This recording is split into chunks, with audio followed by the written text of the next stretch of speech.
Shout out, andito po ang ating Dayo. Dayo po ang ating chef. Ay magluluto po siya ng lutuin ay dodo. ito po ang kanyang specialty, ang kilaweng, may dodo ng kambing. Oh, ano pong nilagay nyo dyan sa pinakuluan yung tubig? Ano pinakulang tubig? Ay, yung pangkulo. Yung pinangkulo, Sibuyas, luya lang muna eh. sibuyas, luya, may konting salt. Yes. O, ayan, palalambutin muna natin. Ito po ang kilaweng kambing. Oh, kilaweng kambing yan, mga kaibigan, mga kapatid. So, palalambutin muna ang kambing. Shout out. Mga naghahanda ng ingredients ng kilaweng kambing. So, kailangan tadtad na tadtad ang sibuyas tsaka luya. O, shout out ka muna dyan, tita. Ang kikigalaw ay kambing. Ang nag-iiwa ay mga mukha. So, ayan po. Kailangan po tadtad ang luya, pati po ang Kulang ka nga, katag. ayan. Yung pinakuha kong ano kahapon. Dami ng lemongrass. Sakay ko yung Ayan, okay to. Ayan.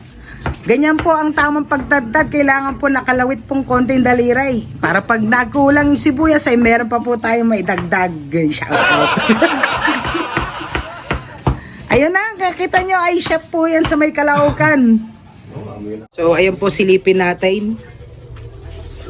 Ay, kailangan po nasa boiling point at para malambot na malambot ang ating ikikilaw na kambing. Ating munang titignan yung paboritong part. Malambot na. Babalik muna po natin. Makulak pa. Ito po yung ano. Masarap daw na part. Bago po tayong chef. Ano po yan? Yan, di ba? Yan ay sa Kilawin na kambing. kambing.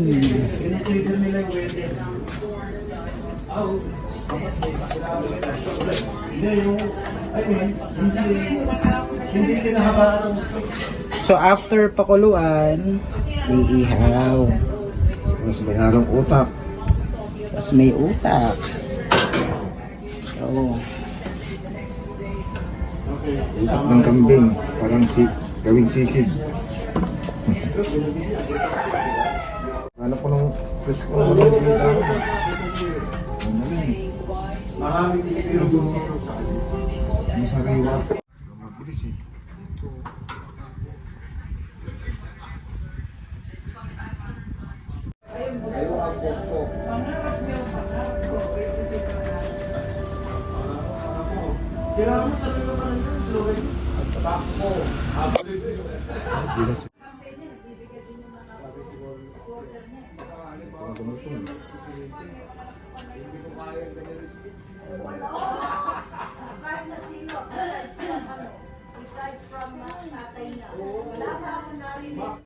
Chef Uncle Roday. Oh. Sunog na ba yung balat? Oh, iwain na po pagkatapos. Oh. Nahiwa ay naihaw na. Oh, saylay. Oh, luya ba? Sibuyas, kalamansi. Oh, yun na. Oh, shout out. Oh, pahaba ang hiwa, mga kaibigan, mga kapatid. Oh.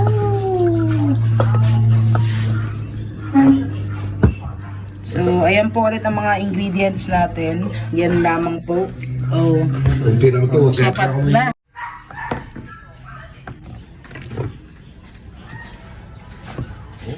Masarap yan pag laba. Oh, ayun na nga. So, pagkahiwa po niyan, ay nakaw. Di ba na? Kasarap niyan. Oh. Oh. Oh.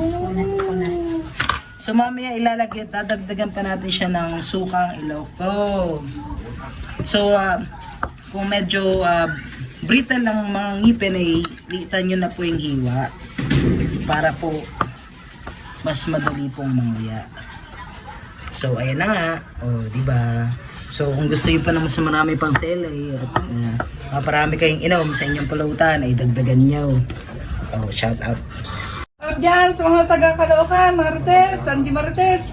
Mga tahimik at saka mga chismosa. Oh, ganyan po kasi pag naggagawa ng kilawin, kailangan po ay may saya para masarap ang ano ba yung ginagawa niya? Itatadta rin po tayo ng sili para po wala na pong ibang makakain yan. Shout out. Shout out! Shout out ka. Okay, so ayan na nga po, nahiwa na natin. So we're just gonna put a little bit of salt. Pakita lang, pakita lang, pakita lang. A little bit of salt, ayan na nga po na hiwa na natin. Tapos Ayun, asan lagyan yung po dog? ng paminta. Lagyan po natin ng luya. Kunti lang. Okay, lagyan po nating onions.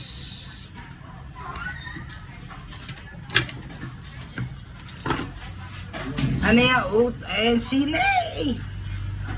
Oh, sili! Abdo. Sili!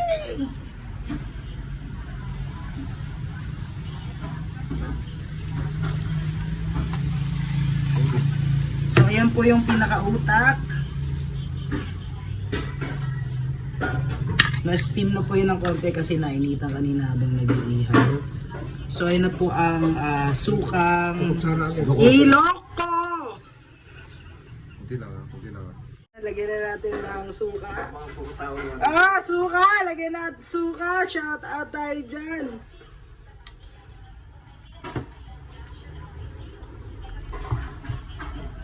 Ayan, yung kalamansi, syempre.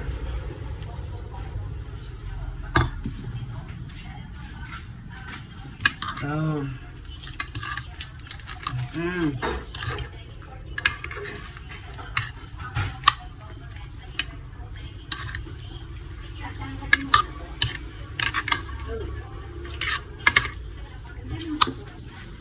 Kung gusto nyo pa po ng mas maanghang, pwede nyo pa po siyang dagdagan ng sili.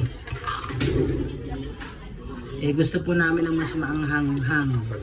Ayan po, para wala pong ibang makakain. Ayan po, dagdag pa po natin yung mga natitira pang onions. Oh, diba? Nako! Unatan niya, amatan inaramit ko kinyayo mo na yan. Handa na ba yung mga gin nyo dyan? Yung mga red horse nyo? Ito na yun. So, ito na nga po. Oh, ready na ang ating kilawing kambing. Shout out.